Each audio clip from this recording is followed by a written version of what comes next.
Hey, family, welcome back to my desk. Listen, the church went wild inside of this clip that we're ready to watch, but it also made me think of how instrumentation is used inside of worship amongst various religions. So let's watch it together and then let's come back and talk, all right?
Wow, I pray that you all were moved by that ministry on the violin as much as I was.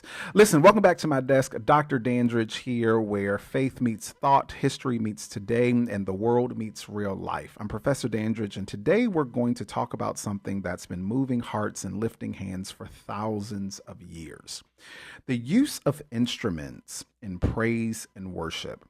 Today, we're going to explore traditional church instruments, non traditional instruments you might not think of, and then we're also going to look at a little metaphysical science behind sound vibrations and worship. We're also even going to look at how other faiths incorporate instruments inside of their devotion. So go ahead, do me a favor, like this video right now, because I promise you, by the time we're done, you're going to hear worship in a whole new way.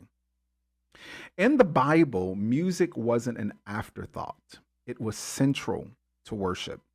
The book of Psalms, the 150th chapter says, "Praise him with the sound of the trumpet. Praise him with the harp and lyre. Praise him with tambourine and dancing. Praise him with strings and flutes. Praise him with the clash of cymbals. Praise him with resounding cymbals." In 1 Corinthians 15:16, David told the Levites to appoint musicians to play lyres, harps, and cymbals to raise the sound of joy. This wasn't background music. It was an intentional, spiritual act that engaged the body, the soul, and the spirit. Instruments were often seen as extensions of the worshiper's own voice.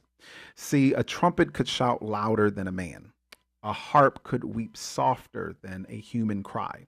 And in Revelation 14:2, John hears a sound from heaven like the sound of harpists playing their harps. Music is woven into the eternal worship scene. Now, inside of the Christian church setting, there are many traditional church instruments. When we think of traditional church instruments, especially inside of the Christian context, we often picture the pipe organ. that rich cathedral filling sound that can make the air itself feel holy. The organ entered into worship during the Middle Ages and for centuries has been associated with the grandeur of God. The piano and the keyboard later became staples, offering both melody and harmony in a way that supports congregational singing. The drums, particularly inside the African American church, carried the heartbeat of worship, echoing the percussive traditions of the African diaspora. Then we have the guitar, acoustic in small gatherings, electric in gospel and contemporary settings. It gives worship a lyrical voice that blends rhythm and melody. And of course, the choir itself is a living instrument with human voices harmonizing to produce what Paul calls in Ephesians 15:19, and inside of Ephesians 5:19, psalms, hymns, and spiritual songs. But here's the truth. While these are traditional in our time, many of them were once considered controversial. Every instrument in worship started as a new idea at some point. Then you also have non-traditional and creative instruments. This connects greatly with the African American religious experience because worship is not bound to a church bulletin or a denominational rule book. God hears a sincere heart before he hears a skilled hand. That means we can get creative. I've seen worship services where hand pans and steel drums create an ethereal heavenly sound. I've been in prayer circles where shakers and rain sticks and frame drums were used to invite meditative atmosphere. In rural communities, people have used washboards, spoons, and even wooden sticks as rhythm instruments. In modern worship, some artists incorporate digital pads and loop stations, which oftentimes blend ancient praise with modern technology. And here's a powerful thought. In Genesis 4:21, Jabal is called the father of all who played stringed instruments and pipes. This suggests that God's gift of creativity with instruments is ancient and not limited to what we see on a church stage today. So the question isn't, is this instrument sacred? The question becomes, can this instrument help express the worship in my heart? Now, I want to go deeper because the notes and rhythms, sound itself is all vibration. And vibration affects us on a physical, emotional, and spiritual level. Every instrument produces waves that literally move through the air and into our bodies. Certain frequencies are calming, others energizing. The ancient Hebrews likely didn't have the science, but they understood the power. See, David's harp soothed King Saul's troubled spirit inside of 1 Samuel 16:23. Metaphysically, vibrations in worship can act as a bridge, moving us from the noise of life into the presence of God. When the bass drum thumps, it resonates in the body's core. When the violin's high note lingers, it can open emotional pathways. In some ways, the sound becomes a prayer your mouth never speaks. And it's not just us inside of the Christian faith. Hinduism uses sitar and tabla for meditative chanting. Buddhism uses singing bowls to center the mind. And Islam has the daf drum and adhan chant that they utilize as well. See, around the world, faith and vibration are inseparable. In Judaism, I've been to Israel a couple of times and I've seen this. In Judaism, the shofar or the ram's horn is blown during Rosh Hashanah and Yom Kippur. Its sharp, ancient cry is meant to awaken the soul. In Native American traditions, drums and flutes are part of prayer and ceremony, connecting the community to the Creator and to nature.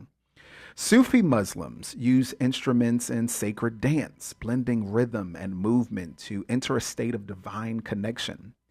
Even in African tribal worship, before Christianity and Islam arrived, drums, rattles, and clapping created a communal heartbeat for worship. The common thread: sound unites, sound awakens, sound expresses. Instruments, whether a baby grand piano or a simple clap of hands, they're all vehicles of praise. So here's my challenge to you. The next time you are in worship, whether in church, in your car, in your home, don't be afraid to explore new sounds. Pick up that instrument you've been curious about. Let the vibrations of praise move through you, move through your body, move through your soul, move through your spirit. Psalm 98:4 says, "Shout for joy to the Lord, all the earth. Burst into jubilant song with music." The point isn't to sound perfect. The point is to sound alive. If this conversation opened your ears and heart inside of a new way, go ahead and like this video right now. Share it with someone who loves worship as much as you do. And remember, from the desk of Dr. Dandridge, thank you for joining me. The sound of praise is limitless, cross-cultural, and very ecumenical.